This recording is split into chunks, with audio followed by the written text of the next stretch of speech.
Assalamualaikum warahmatullahi wabarakatuh. Selamat pagi Bapak dan Ibu. Pertama-tama saya ucapkan terima kasih atas kesempatan Bapak Ibu hadir di ruangan kelas ini untuk menerima bersama-sama kita pemahaman dan penerapan pengalaman budaya positif. Nah, yang akan disampaikan oleh saya sendiri, Al-Latif, Bapak Ibu. Nah, ini saya adalah calon guru penggerak angkatan 9 Kabupaten Sambas. Nah, sebelum kita memulai acara hari ini, marilah bersama-sama kita berdoa, Bapak Ibu, berdoa sesuai agama dan kepercayaan kita masing-masing. Berdoa, kita mulai.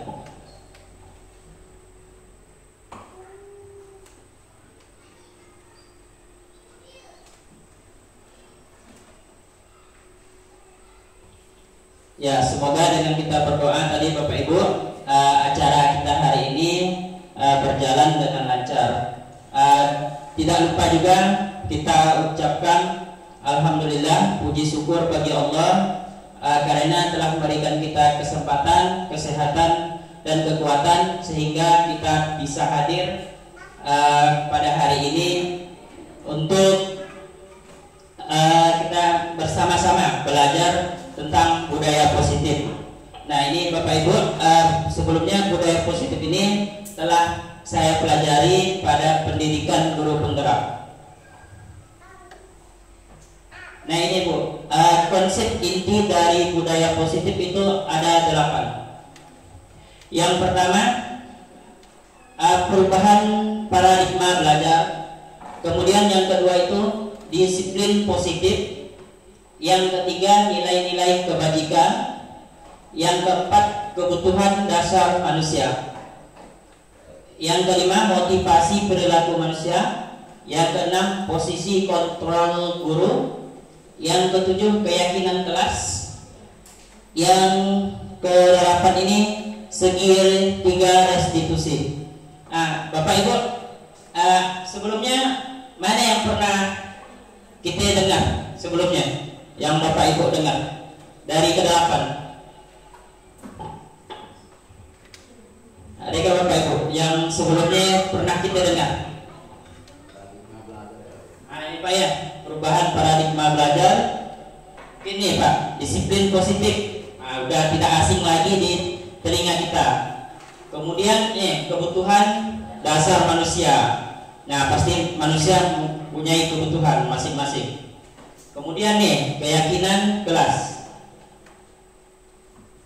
Nah, kita sama-sama belajar Bapak Ibu ya. Apa masing-masing ke-8 ini dari konsep inti budaya positif.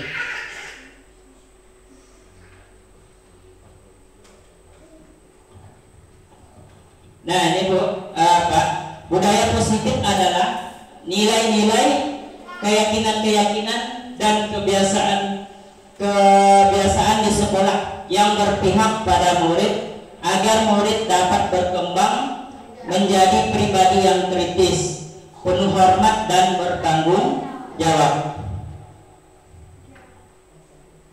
Nah, ini tadi yang pertama, pembelajaran dengan paradigma baru, yaitu pembelajaran dengan paradigma baru merupakan pembelajaran yang dirancang berdasarkan prinsip pembelajaran berdiferensiasi. Nah, sebelumnya juga kita sudah sama-sama belajar di IHT kemarin Bapak Ibu ya. Sehingga para peserta didik belajar sesuai dengan kebutuhan berdasarkan tahap perkembangan sesuai teori psikologi modern untuk mewujudkan profil pelajar Pancasila. Nah, ada berapa dimensi Bapak Ibu profil pelajar Pancasila? Ada 6 ya. Yang pertama, beriman dan bertakwa kepada Tuhan Yang Maha Esa dan berakhlak mulia. Kedua, berkebinekaan global. 3, bergotong royong. 4, mandiri, kreatif dan mewujudkan profil pelajar Pancasila. Nah, ini tidak asing lagi di kurikulum Merdeka.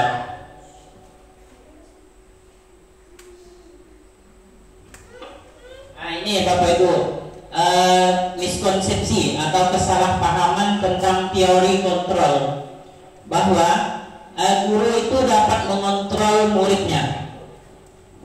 Guru dapat mengontrol murid.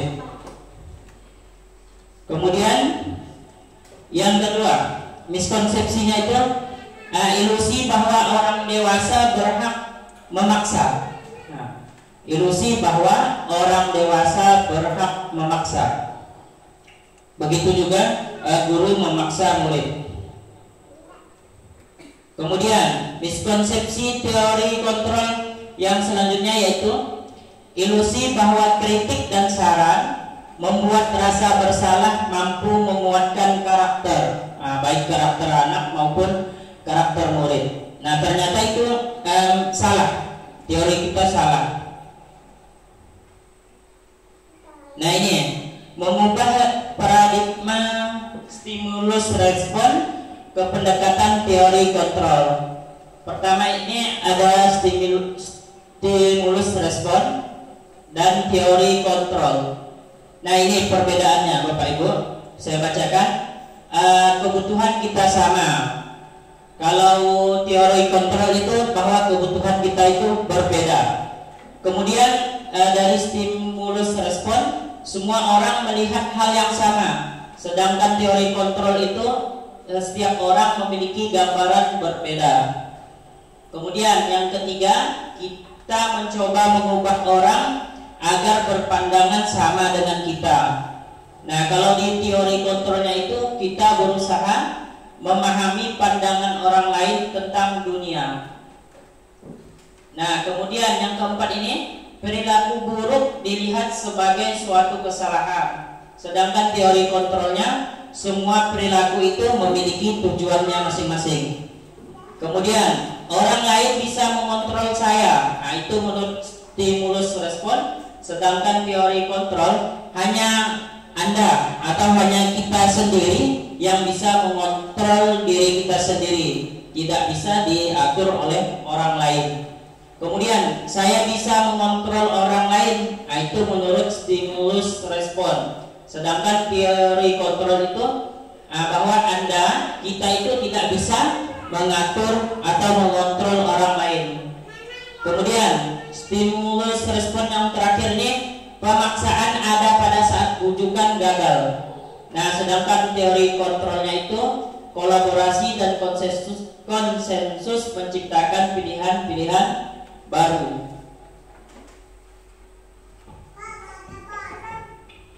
Nah, ini disiplin positif Bapak Ibu. Yang selanjutnya, disiplin berasal dari kata disiplina yang artinya belajar. Disiplin mengacu pada disiplin diri yang memiliki tanggung jawab terhadap apa yang dilakukannya berdasarkan nilai-nilai yang diyakini. Kemudian selanjutnya, disiplin positif merupakan salah satu cara penerapan disiplin yang bertujuan untuk menumbuhkan kesadaran serta memberdayakan peserta didik tanpa imbalan penghargaan atau reward, ancaman maupun hukuman. Nah, jadi kita sebagai pendidik tujuannya adalah menciptakan peserta didik yang memiliki disiplin diri sehingga mereka berperilaku mengacu kepada nilai-nilai kebajikan universal dan memiliki motivasi intrinsik dalam perubahan perilaku ke arah yang lebih baik. Nah, ini tadi kan ada disinggung nilai-nilai kebajikan universal. Ini nilai yang disepakati bersama, lepas dari suku, bangsa, agama, bahasa maupun latar belakang. Ini ada 3 Bapak Ibu. Ini tidak asing lagi kita dengar profil pelajar Pancasila. Tadi yang kita sebutkan bersama ada dimensi, yaitu beriman dan bertakwa pada Tuhan Yang Maha Esa dan berakhlak mulia, berkebinekaan global, bergotong royong, mandiri, kreatif dan bernalar kritis. Nah, ini menurut Ibu Primary Year Program. Itu ada nilai kebajikannya, toleransi, saling hormat, integritas, mandiri, menghargai, antusias, empati, keingintahuan, kreativitas, kerjasama, percaya diri, dan komitmen. Terus yang ketiga itu nilai kebajikan universalnya, yaitu keterampilan hidup, life skill. Nah, nilai kebajikannya dapat dipercaya, lurus hati, pendengar yang aktif, tidak merendahkan orang lain, dan memberikan yang terbaik dari diri.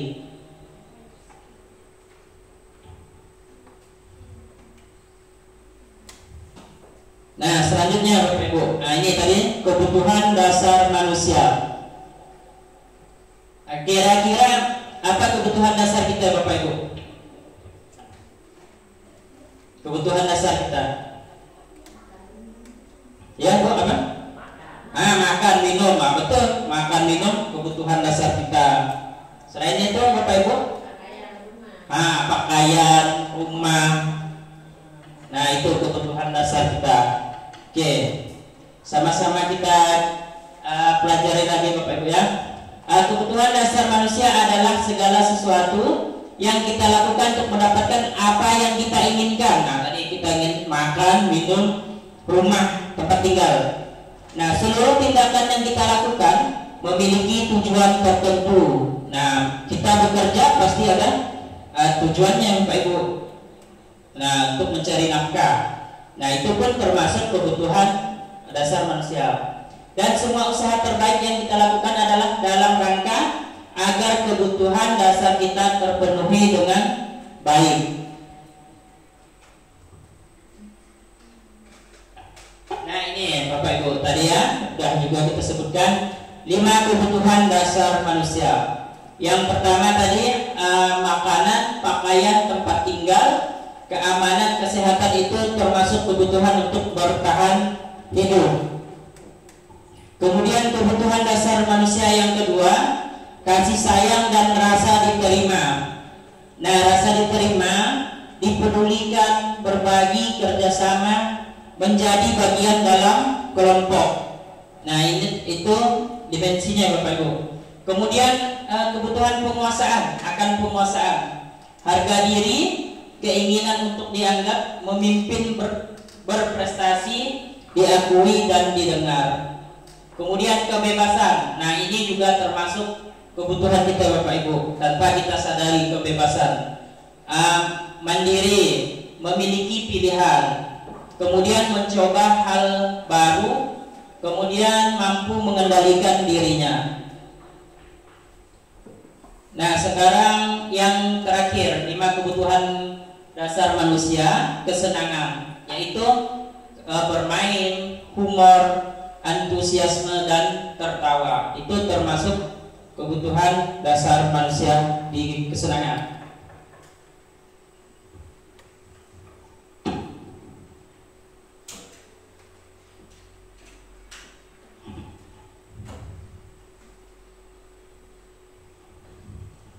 Selanjutnya, motivasi perilaku manusia yang menentukan mengapa kita melakukan hal tersebut. Pastinya ada motivasinya. Ini motivasi intrinsik, ekstrinsik.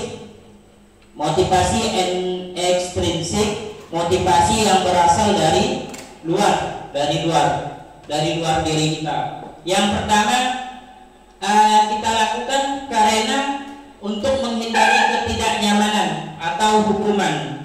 Nah, itu juga kaitannya dengan murid-murid kita Bapak Ibu. Nah, ada yang melakukan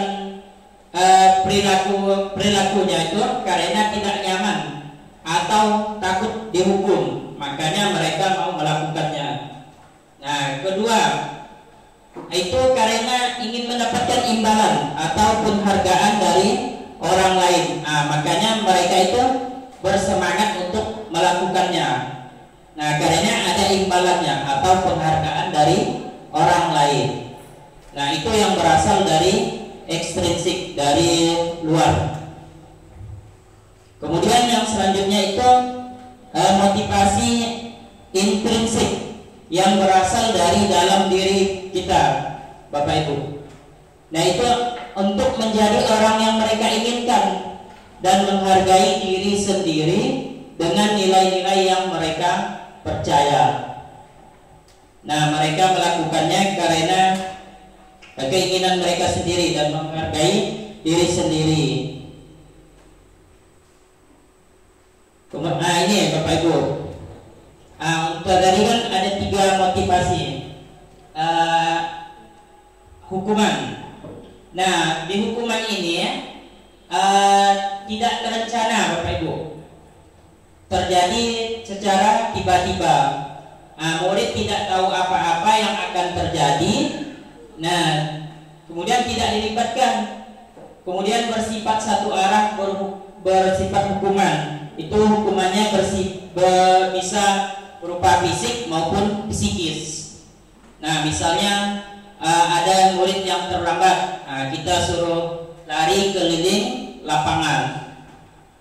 Nah, itu tidak terjadi secara tiba-tiba, tidak kita rencanakan.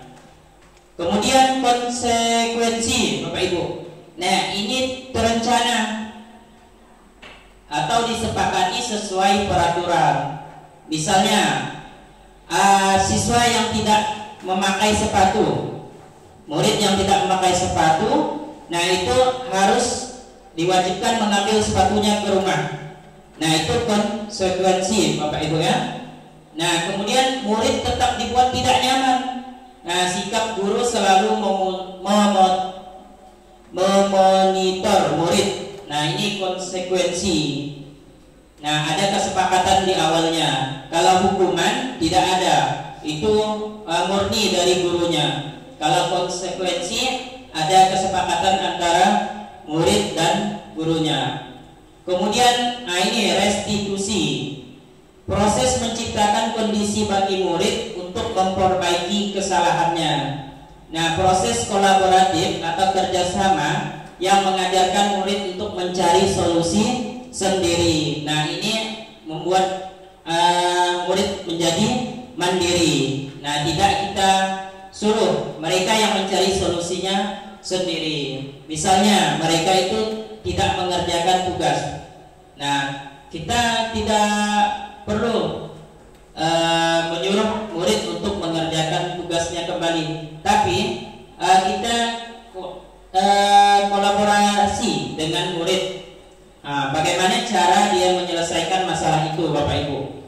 Misalnya kemungkinan mereka akan menjawab akan mengerjakan kembali, tapi kita bukan yang memberikannya solusi, mereka sendiri yang menemukan solusinya. Nah, ini 5 posisi kontrol guru Bapak Ibu. Yang pertama itu kita guru itu sebagai penghukum. Yang kedua, guru itu juga sebagai pembuat rasa bersalah. Nah, ada juga guru yang sebagai teman, posisi kontrolnya.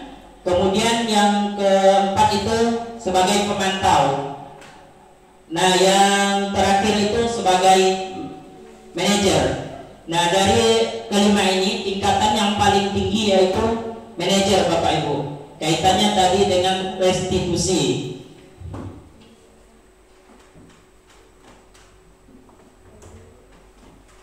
Nah, ini Bapak Ibu, contoh penerapan 5 posisi kontrol guru tadi. Yang pertama itu contohnya kasus siswa tidak memakai atribut lengkap pada saat upacara bendera. Nah, jika kita menempatkan posisi sebagai penghukum, maka kita akan menyuruh murid hormat pada bendera selama 1 jam misalnya. Nah, itu posisi kontrol kita sebagai penghukum. Kemudian pembuat rasa bersalah. Contohnya beberapa kali ibu atau bapak harus memberitahu kamu selalu mengecewakan bapak, ibu dan atau bapak. Nah, jadi kita membuat mereka merasa bersalah.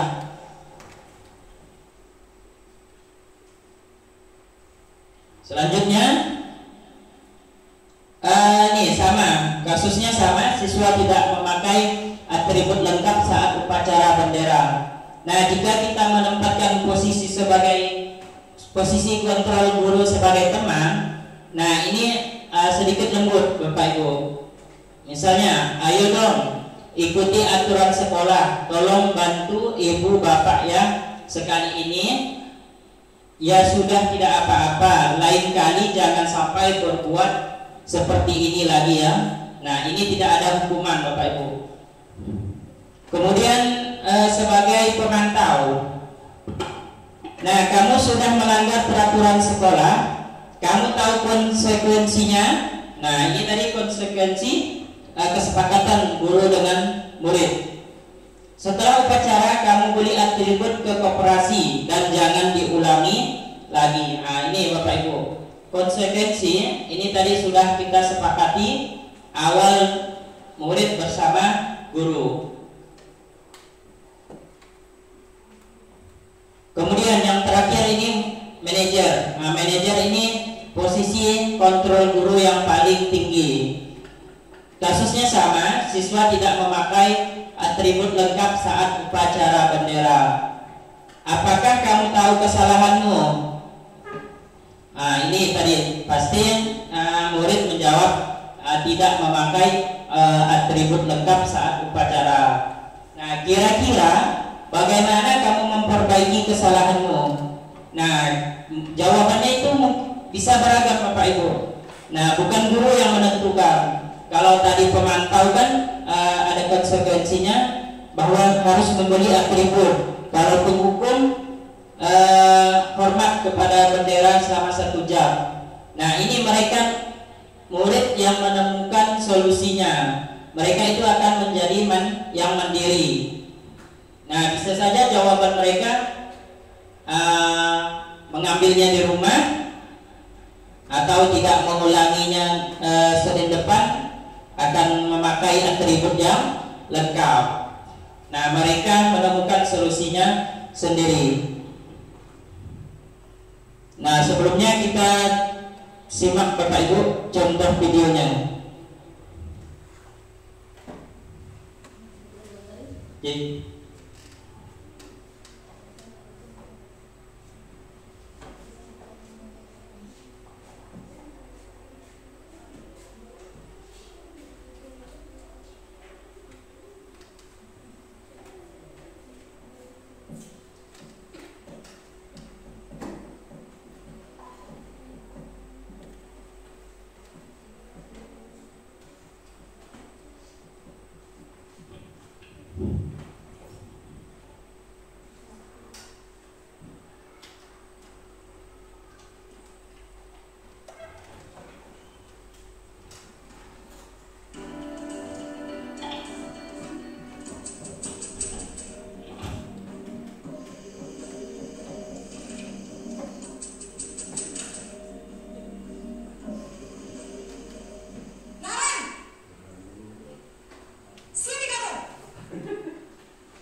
ya Bapak Ibu, tadi kita sama-sama menyaksikan contoh kasus video guru sebagai penghukum. Nah, kira-kira Bapak Ibu, apa yang akan dirasakan oleh murid Bapak Ibu kalau kita menghukum murid seperti itu?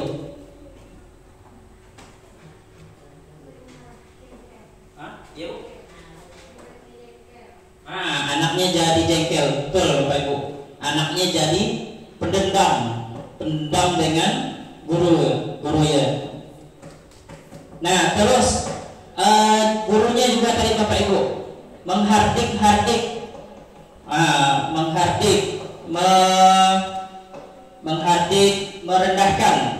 merendahkan muridnya. Dasar kamu pemalas. Padahal kita kan belum tahu alasannya terlambat. Nah, kita belum bertanya. Tiba-tiba langsung ibunya tidak memberi kesempatan. Langsung memberikan hukuman keliling lapangan basket. Nah itu Bapak Ibu sebagai penghukum. Nah kemudian selanjutnya Bapak Ibu, ini contoh kasus pembuat merasa bersalah.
Nah ini telah kita saksikan sama-sama Bapak Ibu video kasus posisi guru sebagai pembuat rasa bersalah.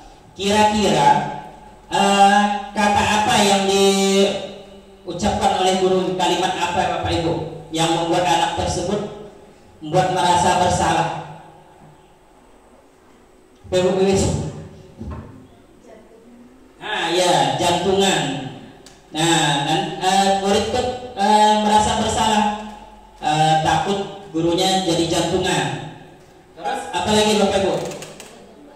Nah, ya ditegur oleh kepala sekolah. Nah, jadi murid tuh merasa bersalah bahwa gurunya nanti ditegur oleh kepala sekolah, bisa jantungan. Nah, nadanya tadi lumayan lembut ya Bapak Ibu.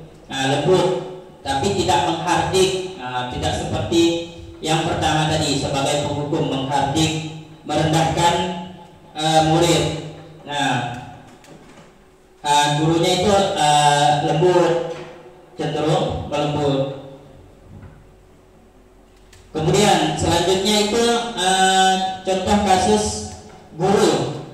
Guru sebagai kontrol posisi teman.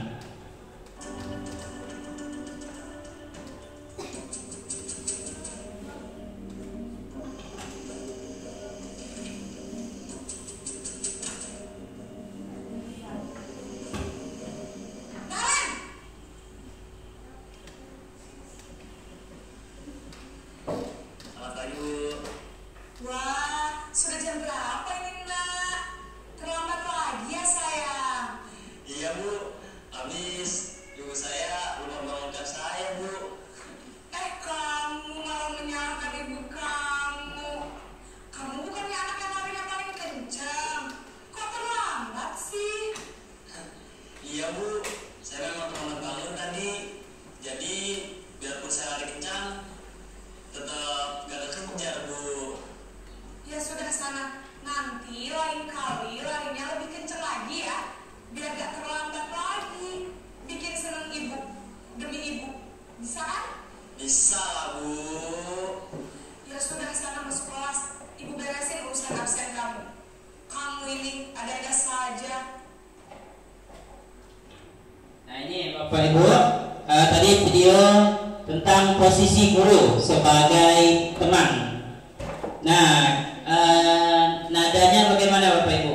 Nada gurunya lemah lembut kan, menjadikan gimana Pak? Siswa lebih nyaman. Gurunya mampu menghangatkan suasana, seolah-olah anak tersebut tidak takut dengan gurunya. Nah, guru itu cenderung ramah, kemudian bersenda gurau. Tadi kan, kamu kan anaknya yang larinya paling kencang. Nah, untuk menghangatkan suasana. Tapi Bapak Ibu, dampaknya murid tersebut hanya akan berfokus pada satu orang guru.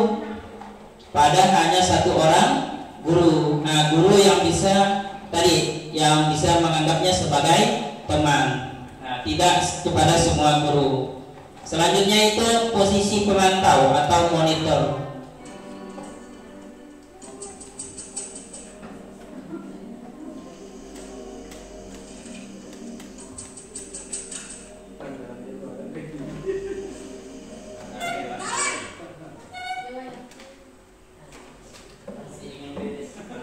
Selamat pagi Bu.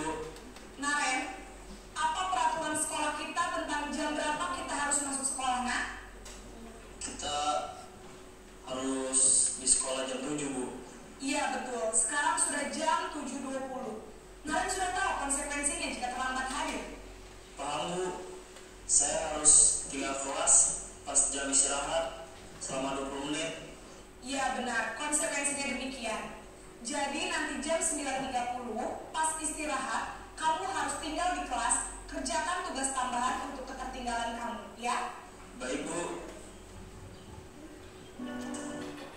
Ya Bapak Ibu, sekarang yang guru itu posisi kontrolnya sebagai pemantau atau monitor. Nah, sebagai pemantau ada konsekuensinya Bapak Ibu. Tadi yang sudah disepakati oleh guru dan muridnya. Apa kesepakatan tadi Bapak Ibu? Kalau terlambat, mengerjakan tugas tambahan pada jam istirahat. Anak tersebut tidak istirahat Bapak Ibu. Nah, itu konsekuensinya. Nah, konsekuensi kalau tidak mengerjakan tugas. Nah, suaranya tadi juga datar Bapak Ibu. Nah, tidak lembut. Nah, kemudian tapi ada dampaknya.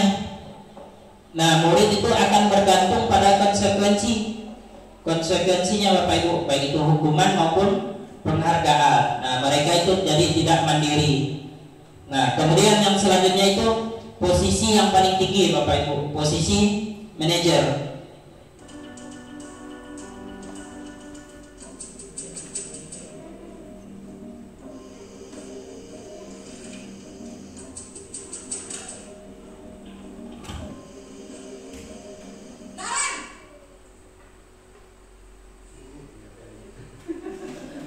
Selamat pagi Bu. Selamat pagi Naren. Maaf Bu, saya terlambat. Iya, sekolah masuknya jam 7, sekarang sudah jam 7.20. Jadi sekarang bagaimana ini Naren? Maaf Bu, saya lupa setel alarm saya semalam. Baiklah, menurut kamu, keyakinan sekolah yang mana yang perlu kamu tingkatkan? Menghargai diri sendiri dan orang lain mungkin ya Bu. Setuju. Jadi, apakah Naren meyakini prinsip saling menghormati tersebut? Iya Bu, saya meyakininya. Apakah Naren bersedia memperbaiki masalah keterlambatan ini? Bersedia Bu. Bagaimana kalau akan memperbaiki masalah keterlambatan ini? Saya akan coba untuk tidak lupa menyetel alarm saya Bu.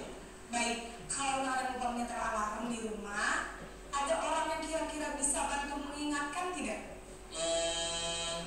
Ada Bu, kakak saya, Kak Emma. Ada lagi selain Kak Emma?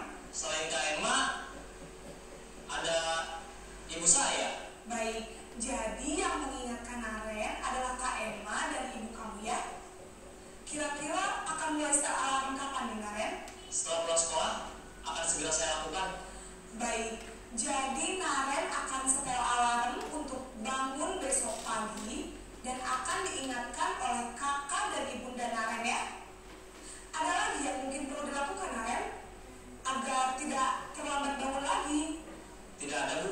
Baik Naren, terima kasih untuk kerjasama kamu. Sekarang kamu perlu kembali ke kelas untuk belajar. Baik, Bu. Terima kasih. Ya, Bapak Ibu, telah kita saksikan video posisi kontrol yang paling tinggi, yaitu posisi manajer. Nah, kira-kira Bapak Ibu, kenapa posisi manajer paling tinggi? Kontrol gurunya paling tinggi, posisi kontrolnya. Ya, Bu? Oh ya, melibatkan kakaknya tadi. Solusinya Pak ya, Bu ya. Nah, muridnya menemukan sendiri solusinya. Bukan guru yang menentukan solusinya. Murid sendiri. Tadi kan apa kata muridnya Bapak Ibu? Untuk apa? Untuk menyetel. Itu bukan saran dari gurunya, tapi dari muridnya sendiri. Ide dari muridnya. Untuk menyetel alarm, kemudian untuk memberitahu kakaknya. Nah, jadi dari itu Bapak Ibu, posisi manajer, posisi guru sebagai manajer itu yang paling tinggi ketingkatannya, karena murid itu dapat memecahkan sendiri masalahnya, terus murid menjadi percaya diri dan menjadi muridnya mandiri tadi. Nah, posisi guru itu juga netral, nah tidak menghardik, nah begitu juga tidak lemah lembut, nah netral Bapak Ibu ya. Sekarang kita lanjut Bapak Ibu ke materinya.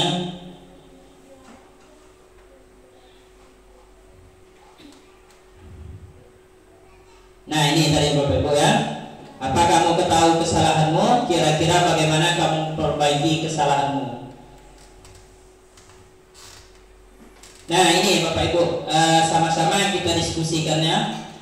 Posisi kontrol apakah saya ini, misalnya karena tidak mengerjakan tugas, kamu harus membersihkan toilet. Sebagai apa Bapak Ibu? Sebagai apa? Penghukum. Oke, betul ya. Posisinya sebagai penghukum.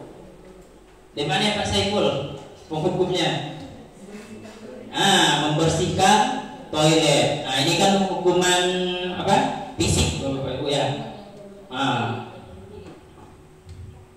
Terus selanjutnya, saya kecewa sekali dengan kamu. Nah ini posisi kontrol sebagai apa Bapak Ibu? Saya kecewa sekali dengan kamu. Ya? Sebagai apa Pak? Teman? Saya kecewa sekali dengan kamu. Tadi kan ada 5 Bapak Ibu posisi kontrol. Yang kedua, pembuat merasa bersalah. Gimana Bapak Ibu? Pembuat merasa bersalah kan? Kecewa kan? Kecewa, merasa bersalah. Oke. Nah kalau menurut saya sih Bu, Bapak Ibu, pun pembuat merasa bersalah. Saya kecewa sekali dengan kamu. Nah ini Bapak Ibu, kamu tidak pernah benar melakukannya. Kira-kira posisi kontrol sebagai apa ini Bapak Ibu?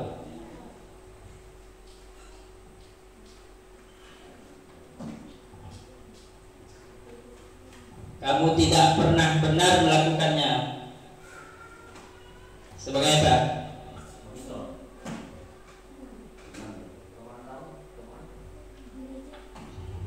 Sebagai apa Bapak Ibu? Tadi kan ada penghukum, pembuat merasa bersalah, kemudian sebagai teman. Teman ini lemah lembut, rasa berkawan dengan gurunya. Kemudian yang keempat, apa yang Bu Iris? Pembuat rasa bersalah. Kalau teman tahu Bapak Ibu, tadi ada konsekuensinya. Konsekuensinya bisa berupa hukuman maupun penghargaan. Nah, ini apa rencanamu untuk menyelesaikan masalah ini, Bapak Ibu? Nah, ini sebagai apa, Mas Saiful? Manajer. Oke, sebagai manajer. Nah, karena bukan kita yang memberikan solusi. Nah, karena kita tidak bisa mengatur orang lain tadi, Bapak Ibu. Hanya diri kita sendiri yang bisa mengatur diri kita sendiri.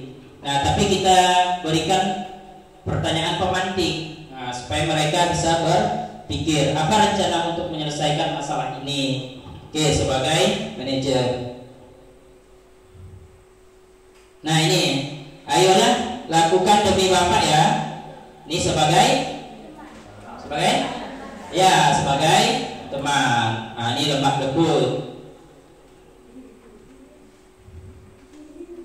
Kemudian nih ya, posisi kontrol apakah saya? Kamu tidak pernah mendapatkan nilai jika tidak mengerjakan tugas. Nah, ada konsekuensinya Bu ya. Nah, betul Bu.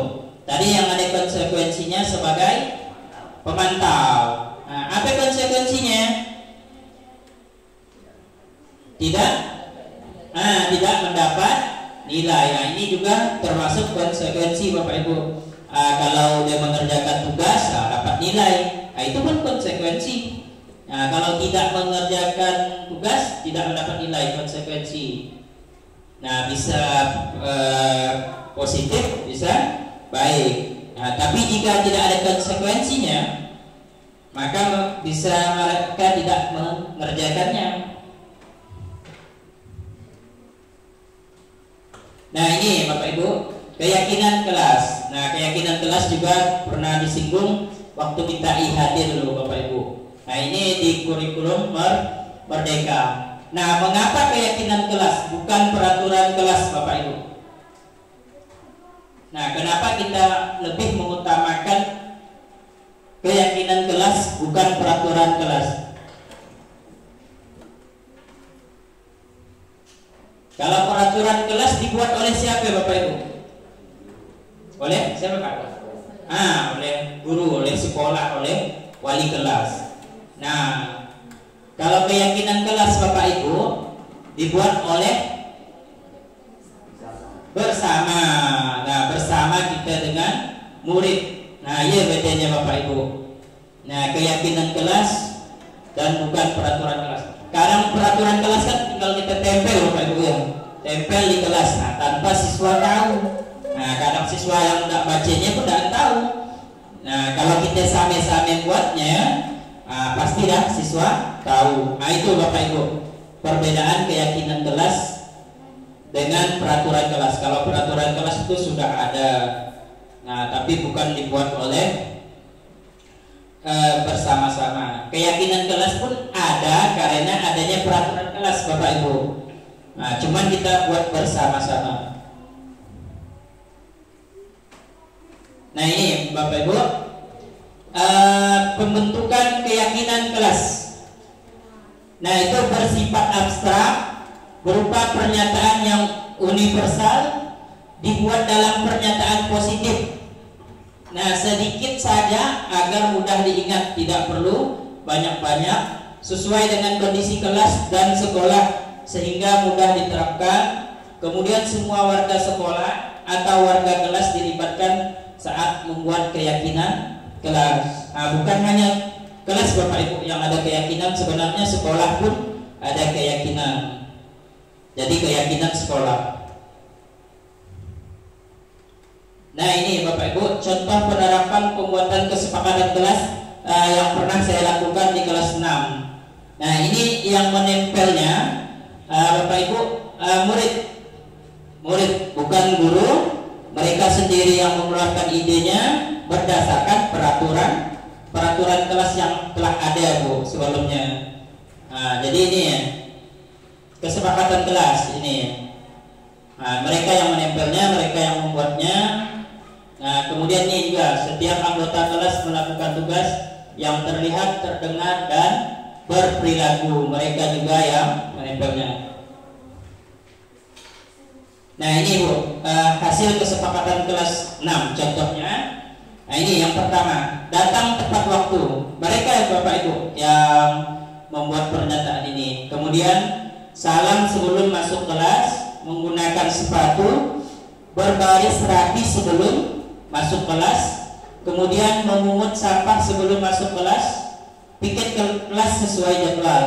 Nah ini ya Bapak Ibu, mengapa ada saya buat warna merah dan warna hitam Bapak Ibu? Ya? Nah, warna merah bermuat pernyataan negatif. Nah, coba Bapak Ibu, coba sebentar, coba pikirkan apa yang saya, jangan pikirkan apa yang saya katakan Bapak Ibu. Coba jangan pikirkan apa yang saya katakan. Jangan pikirkan tentang gajah Bapak Ibu. Nah, kira-kira di benak, di pikiran Bapak Ibu, apa ketika saya menyebut jangan pikirkan tentang gajah, apakah Bapak Ibu memikirkan yang lain atau memikirkan gajah? Nah, coba Bapak, saya ulang. Coba jangan pikirkan tentang kucing. Apa yang di pikiran kita? Kita mikirkan apa? Mungkin mikirkan apa? Tetap mikirkan kucing kan? Nah, dan bisa. Nah, kita tetap, kalau kita jangan pikirkan tentang kucing, pasti pikiran kita itu kucing. Nah kan? Begitu juga Bapak Ibu. Kalau kita menggunakan kalimat yang negatif, pasti anak-anaknya akan melakukan hal yang negatif. Nah, coba kita buat katanya yang positif. Ini yang tidak boleh mencontek. Nah, pasti pikiran kita mencontek. Nah, kita ganti maknanya yang positif, yaitu mengerjakan soal secara mandiri. Oke. Kemudian yang 8 juga adanya. Nah ini mereka Bapak Ibu yang merah, mereka yang menulisnya, jadi gurunya mengubahnya ke kalimat yang positif. Oke. Yang ke-8 membuang sampah di tempatnya. 9 makan dan minum di saat istirahat.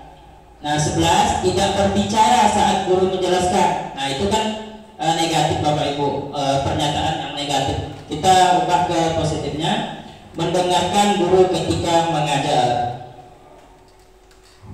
Dan 12 berteman baik dengan sesama. 13 membaca doa, belajar dan selawat Nabi sebelum belajar. 14 menggunakan pakaian sekolah sesuai aturan. Nah ini kesepakatan kelas 6 Bapak Ibu.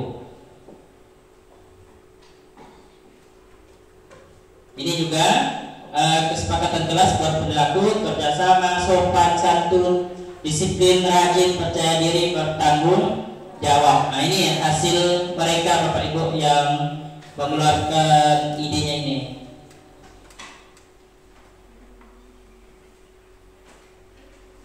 Nah sekarang kita selanjutnya Bapak Ibu, segitiga restitusi. Ada 3 langkah dalam segitiga restitusi.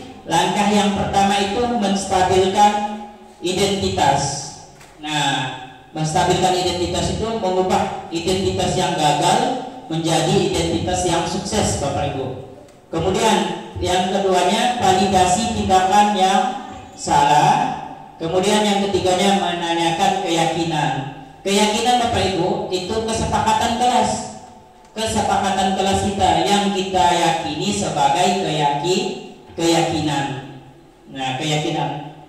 Nah, kalau kita mau menerapkan segitiga restitusi, nah sebelumnya kita harus membuat dulu Bu, Bapak Ibu, membuat keyakinan kelas, yaitu membuat kesepakatan kelas sebagai keyakinan. Nah, apa itu segitiga restitusi?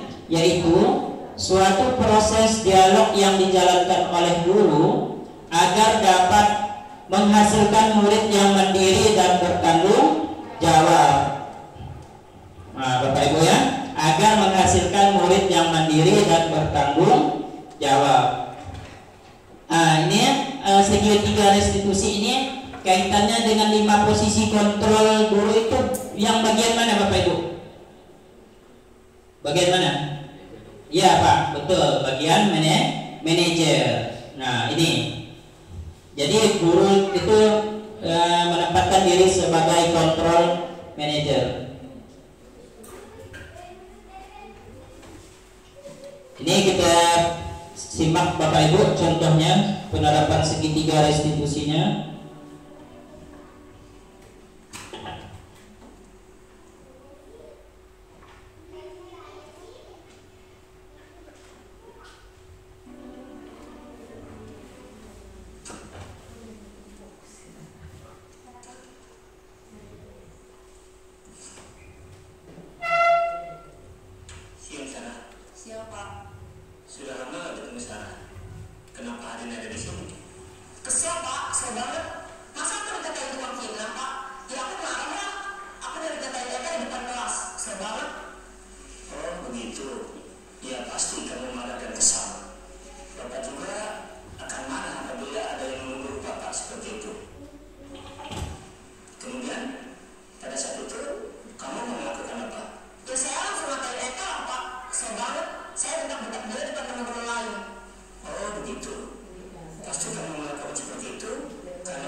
Ya Bapak Ibu, tadi kita sudah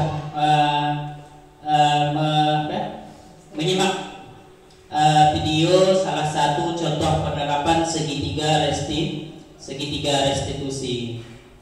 Nah itu Bapak Ibu, tadi ada 3 langkah segitiga restitusi. Pertama, menstabilkan identitas.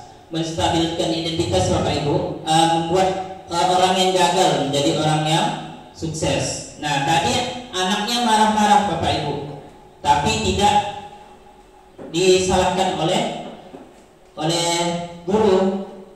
Nah guru itu mengatakan wajar kamu marah. Nah kalau Bapak juga marah, nah siapapun pasti akan marah. Nah kemudian validasi tindakan yang salah Bapak Ibu, bahwa tindakan yang dilakukannya itu salah. Nah kemudian yang terakhir itu menanyakan ke keyakinan mana yang dilanggar oleh anak itu. Nah ini Bapak Ibu, tadi tahap yang pertama itu menstabilkan identitas. Berdasarkan prinsip membuat kesalahan adalah bagian dari dari proses pembelajaran. Bahwa setiap orang, termasuk kita Bapak Ibu, guru pasti melakukan kesalahan, wajar, tapi ada alasannya. Nah ini, berbuat salah itu wajar. Tidak ada manusia yang sempurna. Nah ini Bapak Ibu, kalimat-kalimatnya. Ibu bapak juga pernah melakukan itu. Ibu bapak tidak mau mencari siapa yang salah, tapi ibu bapak ingin mencari solusi dari permasalahan ini. Jadi guru itu tidak menyalahkan. Nah kalau ada dua orang siswa yang berkelahi, nah kita tidak bisa menyalahkan, tapi kita mencari solusi dari permasalahan ini. Kamu berhak merasa begitu. Nah karena tadi kalau kita dikatakan tukang fitnah, pasti kita marah, karena hak kita Bapak Ibu. Terus validasi tindakan yang salah. Berdasarkan prinsip setiap perilaku berupaya memenuhi suatu kebutuhan tertentu. Nah tadi kan ada 5 kebutuhan Bapak Ibu. Nah ini kata-kata atau pernyataan yang didapat diucapkan oleh guru.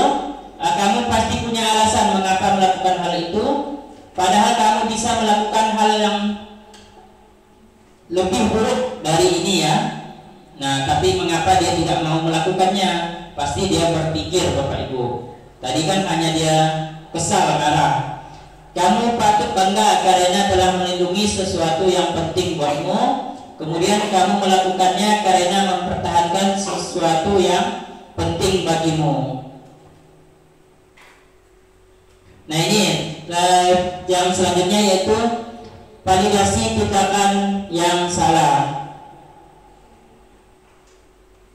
Oh ini bukan validasi tindakan yang salah Bapak Ibu. Ini menanyakan keyakinan kelas. Nah berdasarkan prinsip teori kontrol, bahwa pada dasarnya kita termotivasi secara intrinsik, ada dalam diri kita, yaitu apa keyakinan kelas kita, nilai-nilai apa yang telah disepakati bersama. Kemudian seperti apa gambaran sebuah kelas yang ideal menurut kamu. Kemudian kamu ingin menjadi orang seperti apa. Nah ini pernyataan guru ketika menanyakan keyakinan kelas Bapak Ibu. Nah ini contoh kasus 1. Nah ini pengalaman saya Bapak Ibu. Ini hanya sebagai contoh skenarionya. Pada hari Selasa, Nursifa tidak mengikuti kegiatan pramuka yang merupakan ekstrakurikuler wajib di sekolah. Ia pun tidak memberikan keterangan kepada pembina tentang ketidakhadirannya. Pada hari Kamis, Nursifa dipanggil Pak Al untuk dimintai keterangan. Nah ini contoh penerapan di kelas saya Bapak Ibu.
Nah ini kasus keduanya Bapak Ibu.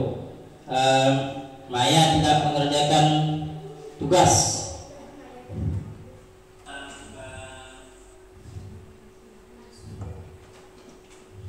Kasus 2.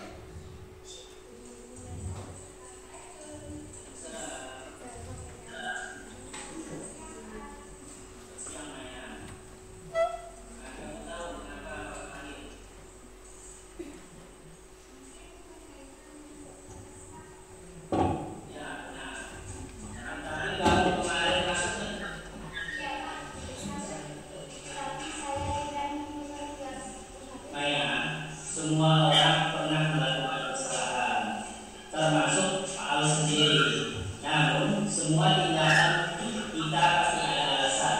Kira-kira mengapa kamu tidak mengumpulkan tugas? Saya capek dan mengantuk Pak. Soalnya malamnya sekolah sampai jam 12 malam. Dan saat pelajaran Kamu masih ingat dengan keyakinan kelas kita? masih Pak. Coba, kalau masih ingat, kira-kira apa yang kamu lakukan itu sudah sesuai dengan keyakinan kelas kita belum? Keyakinan kelas yang mana yang kamu lakukan, Maya? Selalu bertanggung jawab dengan tugas Pak. Nah, ternyata kamu tahu. Lalu, apa kamu punya solusi untuk masalah ini? Iya Pak. Pertama, saya minta maaf kalau tidak mengumpulkan tugas.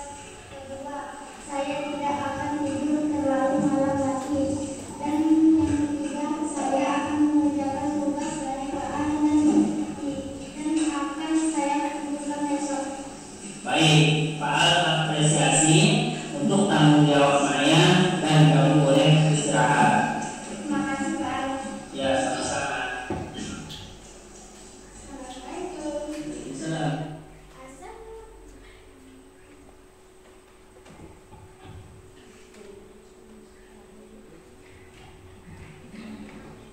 Ya Bapak Ibu, tadi video tadi sebagai penutup pertemuan kita, penerapan segitiga restitusi. Nah sampai di sini, jika Bapak Ibu yang ada ingin kurang paham atau yang ingin ditanyakan atau kita diskusikan bersama-sama, saya persilakan jika ada.